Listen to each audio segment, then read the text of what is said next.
IGCSE Physics, Paper Code 0625, Paper 2 Variant 1, May-June 2020. Question 1. A pendulum makes 50 complete swings in 2 minutes 40 seconds. What is the time period for one complete swing? To find out the time period, first we have to calculate the frequency. What is frequency? Frequency is number of cycles or number of swings completed per second. Now here, number of swings is given 50. First thing, this time you have to convert in second. 2 minutes means it will be 2 multiplied by 60 because in 1 minute we have 60 seconds. So in 2 minutes it will be 2 multiplied by 60 seconds. Here it is 40 seconds. So total time will be 2 multiplied by 60, 120 plus 40, it is 160. So frequency will be 50 over 160. When we will solve this one, we will get 0.3125. Now time period is reciprocal of frequency. So time period is equal to 1 over f. Value of f is 0.3125. By solving this one, we will get 3.2 second. 3.2 second is given in option B. So correct option, option B. Question number 2. A student investigates the motion of a ball rolling down a slope. The diagram shows the speed v of the ball at different time t. Which statement describes the motion of the ball? Option A, the acceleration is not constant. Okay, first we calculate the acceleration in between all the intervals. Acceleration is defined as rate of change in velocity. Mathematically, we can write A is equal to v minus u over t, where this v is for final velocity, u is for initial velocity, and this t is the time taken. Now we are going to calculate the acceleration in between these 2 points. When we will calculate the acceleration in between these 2 points, the velocity given here, it will be final velocity and it will be initial velocity. For time, what we have to do? We have to subtract this time, initial time from the final time, means here the time will be equal to 0.2 minus 0, it will be 0.2 second. Now acceleration is given as final velocity minus initial velocity divided by time. Final velocity 2.8, initial velocity 0 and time is 0.2 second. So by solving this one we will get 14. So acceleration in between these 2 points is 14 centimeter per second square. Now we will calculate the acceleration in between these 2 points.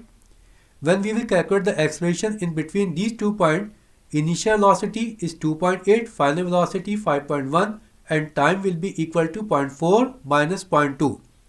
So by solving this one, we will get the acceleration in between these 2 points. It is 11.5 centimeter per second square. In the same way, we have calculated the acceleration in between these 2 points. In between these 2 points, the acceleration is 9.5 centimeter per second square. Now here acceleration is 14 centimeter per second square, here 11.5, here 9.5 centimeter per second square. So here acceleration is decreasing, or in other words we can say acceleration is not constant. Now same thing is given in option A, the acceleration is not constant, so this one is our correct option. What is given in the option B? The acceleration is negative. Here acceleration in all the 3 cases it is positive, it is not negative, so this one is also incorrect. In C it is given the speed is decreasing. When an object is moving in the downward direction, its gravitational potential energy decreases and its kinetic energy increases. Increase in kinetic energy means increase in velocity, increase in speed. So here speed or velocity is increasing, not decreasing. So option C is also incorrect. In D it is given the velocity is constant, velocity is not constant, velocity is increasing. So option D is incorrect, correct option, option A. Question number 3. Which statement about acceleration is correct? Option A, it is related to the changing speed of an object. Yes, it is correct option. Acceleration is defined as rate of change in velocity. Rate of change in velocity means acceleration is related to the change in speed or change in velocity. If there is no change in speed, If there is no change in velocity, then there will be no acceleration. So this statement is correct. It is related to the changing speed of an object. Question number 4. Which statement correctly describes the effect of placing a heavy load in a car? Option A, it is easier to accelerate the car and easier to bring the car to rest. Here it is given we are placing a heavy load. Heavy load means we are increasing the mass. Now according to Newton's second law of motion, F is equal to m into A. From this equation we can write A is equal to F over m, where A for acceleration, F for force and m for mass. Now here with the increase in mass, acceleration will decrease. Here we are increasing the mass, so here acceleration will not increase, acceleration will decrease. So here it is given in option A, it is easier to accelerate. So this one is incorrect, it will be difficult to accelerate. Same thing is given in option B, it is easier to accelerate. So again this option is incorrect, it is difficult to accelerate. Now it is more difficult to accelerate is given in option C and also in option D. So possible options are C and D. Now what is given in option C? What is the complete sentence? It is more difficult to accelerate the car and more difficult to bring the car to rest. To bring the car to rest means here we have to apply more force. When we have more mass, more force we have to apply. Since here we have a heavy load, means here we have more mass, so here the force will be more. Or in other words, we can say it will be difficult for us to stop the car or to bring the car to rest. So this option C is correct option. What is the complete statement in option D? It is more difficult to accelerate the car but easier to bring the car to rest. No, it is incorrect. It is not easier, it is more difficult to bring the car to rest, because with the increase in mass, more force will be required to stop the car. So correct option, option C, where it is given it is more difficult to accelerate the car and more difficult to bring the car to rest. Question number 5. A mass of 6 kg rests on the surface of a planet. On this planet, G is equal to 20 Newton per kg. What is the weight of the object? Weight is given as product of mass and gravitational field strength. Mass is given 6 kg, gravitational field strength is given 20. So 6 multiplied by 20, it will be 120 Newton. Now 120 Newton is given in option D. So correct option, option D. Question number 6. The mass of a measuring cylinder is 190 gram. 400 centimeter cube of liquid is put into the measuring cylinder. The total mass of the measuring cylinder and the liquid is 560 gram. 4 solid objects are lowered and turned into the liquid. The densities of the object are shown. Which object will float on the liquid? Here density of the object is given. We have 4 objects and for all the 4 objects the densities are given. Now here first thing we have to find out the density of the liquid. Here it is asked which object will float in the liquid. The object which has less density than the density of the liquid will float in the liquid, and the object that has more density than the density of the liquid will sink down. So here first we have to find out the density of the liquid and we have to compare the density of the liquid and density of the solids. Now density is given as mass over volume. What is mass of the liquid? Here mass of the measuring cylinder is 190. Mass of the measuring cylinder and the liquid is 560. So the mass of the liquid will be difference of these two masses. So mass of the liquid will be 560 minus 190 and volume is given 400. So density will be equal to 560 minus 190 over 400. By solving this one, we will get 0.925 gram per centimeter cube. Now density of the liquid is 0.925 gram per centimeter cube. Now the object which has less density than the density of the liquid will float. It is 0.925.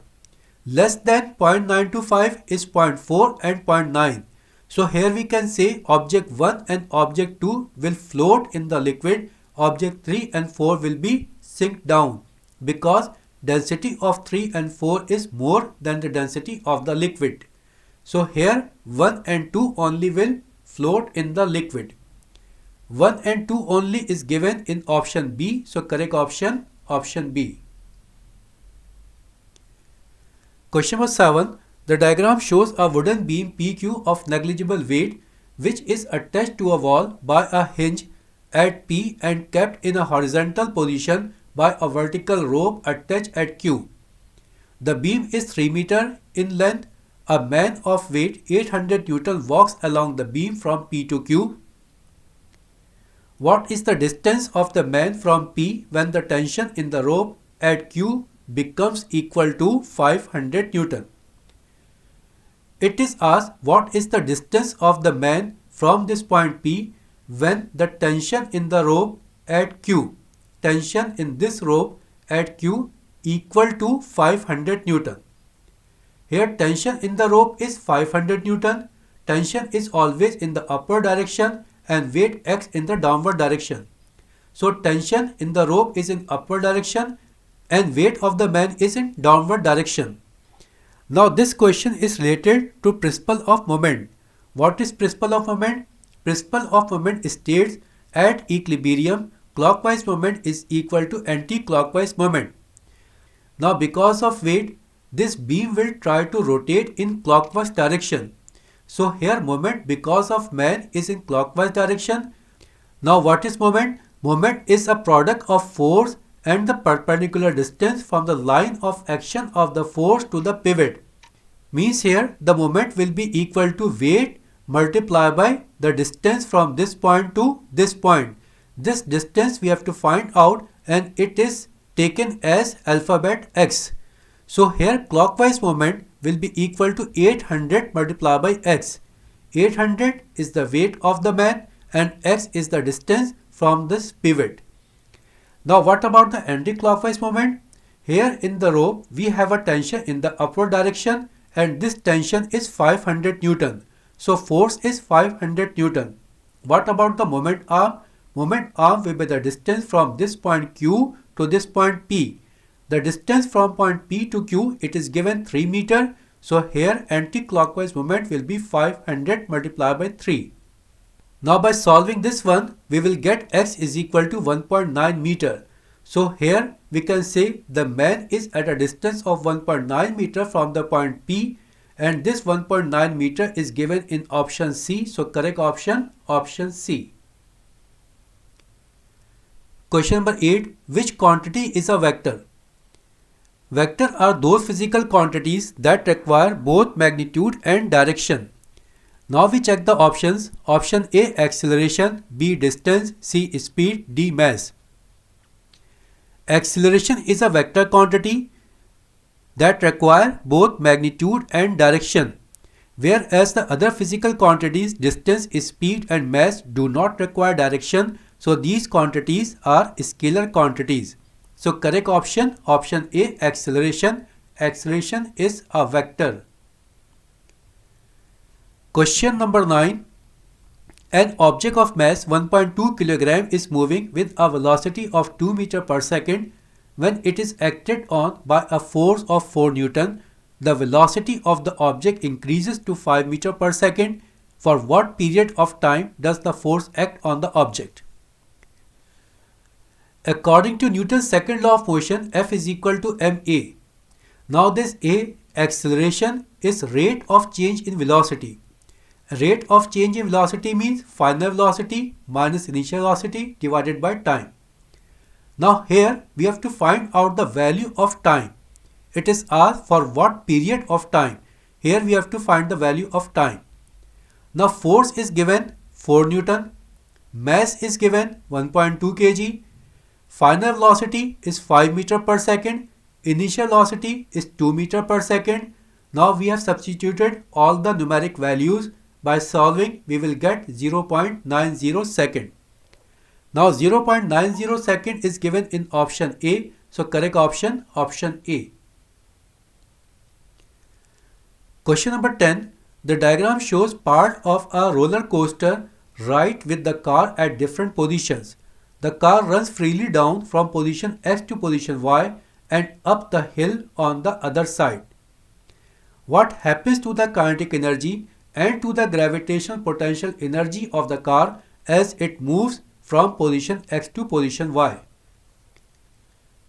When this car is moving down, when it is moving from X to Y, its gravitational potential energy is decreasing. Why?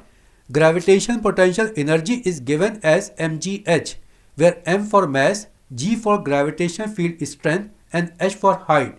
Since it is moving in the downward direction, so its height is decreasing. When the height is decreasing, means here gravitational potential energy is decreasing. Now what about the kinetic energy? Kinetic energy is given as half mv square. When it is moving in the downward direction, its speed is increasing because of the gravitational pull. When it is moving downward, it has gravitational pull, and because of gravitational pull, it is moving with an acceleration, and when it is moving with an acceleration, so definitely its velocity will be increasing. So here velocity is increasing. When velocity is increasing, kinetic energy is given as half mv square. So here kinetic energy will also be increased because of increase in velocity. So when it is moving from X to Y, its gravitational potential energy is decreasing and its kinetic energy is increasing. Now we check the option. Kinetic energy increases, gravitational potential energy decreases. That is given in option C. So correct option, option C. Its gravitational potential energy decreases because of decrease in height and its kinetic energy increases because of increase in velocity. So correct option, option C. Okay, now we have completed up to question number 10. The remaining part we will solve in the next session. Thank you very much.